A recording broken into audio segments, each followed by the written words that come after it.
In Manhattan, in Albany, and in other key communities of New York, there are the offices of a state commission which exists because the people of New York believe that everyone should have a fair and equal chance to earn a living, whatever his race, creed, color, or national origin.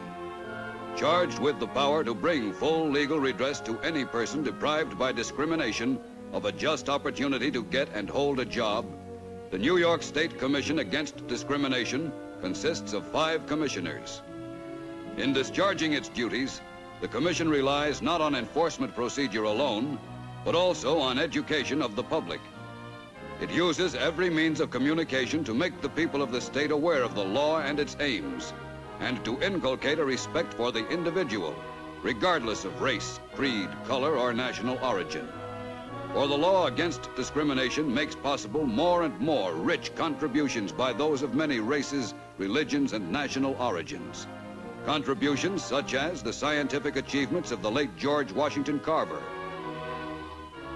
the intellectual probings of Dr. Albert Einstein, which widened so vastly the horizons of man's knowledge, the critical discoveries of Professor Enrico Fermi in the field of atomic science.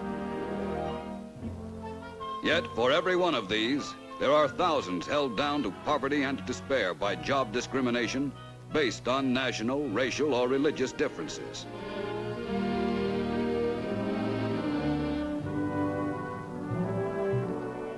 For these, barred from any but the most menial and poorly paid labor, regardless of their ability, there once existed not even hope, only the day-to-day effort to get and keep a job in a hostile world. I don't like to bother you, but I can't go home to my wife and children again without a job. Things are bad. Everywhere I go, it's always the same. Sorry, we need experienced men. But I've had plenty of experience. Can't use you, Mac. But Listen, you're holding up the line. Discrimination, however unthinkingly it may be used, is a terrible weapon to those at whom it is directed, a weapon which strikes at their lives, their living, and those they love best. Look on the table. eviction notice. What are we going to do? To help victims of economic discrimination, there was introduced into the New York State Legislature in 1945 the bipartisan Ives-Quinn Bill, in which the opportunity for employment was for the first time defined as a civil right to be protected by law. In public hearings, the people were given a chance to discuss the proposed bill and make their wishes known to the legislators. What's more, I contend that you cannot put an end to prejudice just by passing a law. Mr. Chairman, that may be true, but there's a difference between prejudice and discrimination. Prejudice is an attitude, and the only way that we can combat it is with education. But discrimination in employment is an overt act which hurts people, and we must protect them against it just as we protect them against robbery and murder. Passed by the legislature and signed by Governor Thomas E. Dewey, the bill became a law by the sovereign will of the people, and the Commission Against Discrimination was set up with offices throughout the state, where complaints may be lodged with field representatives by those who feel themselves wronged. Each complaint is promptly passed on to one of the commissioners, who, in his investigations, again makes use of the personnel in the field. The commission has established in several communities councils of leading citizens drawn from business, labor, and the professions in order to broaden the battlefront against discrimination. These councils are helped in developing programs by the Commission's Educational Division. To give advice on the problems of law bound to arise in a field which offers little precedent for guidance, the Commission maintains a legal staff headed by a general counsel.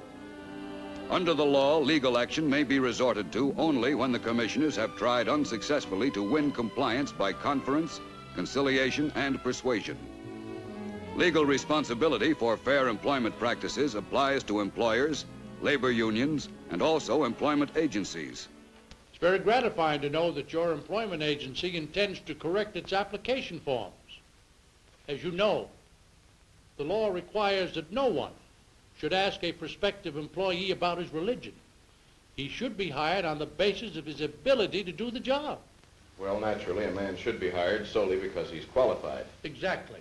Okay, then. Tomorrow I'll get new application blanks. No questions about religion on them. Splendid. And thanks for your cooperation. Thank you, sir. In all their dealings, the commissioners are scrupulously fair to both sides. Mr. Ventrano, the commission has made a thorough investigation of the circumstances leading to your dismissal, and we find that you were dismissed as a part of a general layoff and that your nationality had nothing to do with it. The commission has opened membership opportunities with equal rights in labor unions to groups formerly barred or segregated in violation of the present law against discrimination and of the New York State Constitution. Then the union did accept your recommendation. Yes, sir. The members voted to change the bylaws so any qualified worker can join, regardless of race or religion or nationality. The commission stands ready to help the aggrieved, to investigate every complaint, and to take all other legal steps necessary to bring justice to the wronged. But while legal pressure brings correction of specific cases of injustice, the commissioners have found that such pressure, coupled with persuasion, often goes further, changing the employer's basic attitude and therefore his whole employment pattern. Sure, I want to comply with the law, but I'm not sure my employees would stand for a Negro in the shop. We haven't found it worked out that way. Employers tell us they've had no trouble when the new worker is qualified. No one has walked out in protest. But, of course, you have to pave the way a little. One important thing is to have your shop foreman know how to deal with the situation. In any plant or factory, there may be a few who, because of ignorance or fear, are potential troublemakers. Hey, Charlie. How do you like that? Hey, Frank, listen. What's the idea? We work with white folk around here. Well, now, look, fellas. On that bulletin board, you'll find a law that says that if a man can do the job, we can't turn him down because of his complexion. Now, this man can do the job, so we hired him. Yeah. Okay, either he goes or we walk out. Right. Mm-hmm. You two and who else?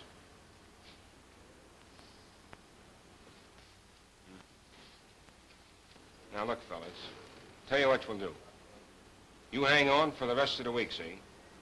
By that time, if you can't make an adjustment, well, you can quit and there'll be no hard feelings. How's that? Huh?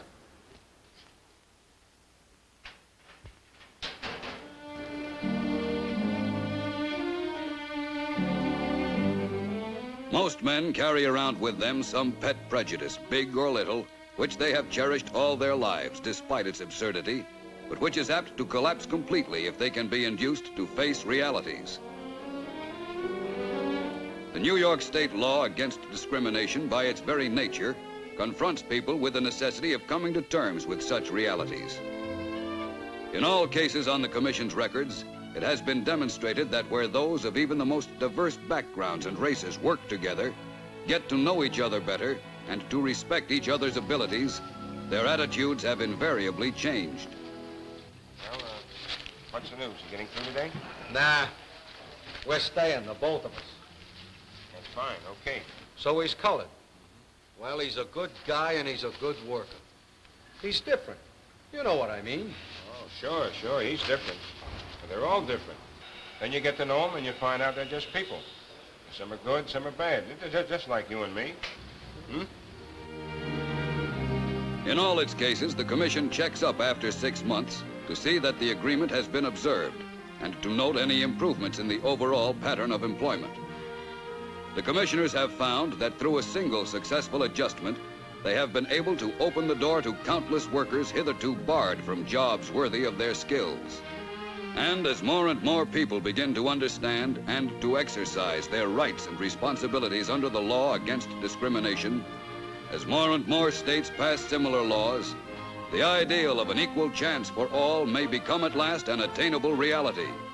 bringing home to the American people the great truth that democracy works best when all work at it together.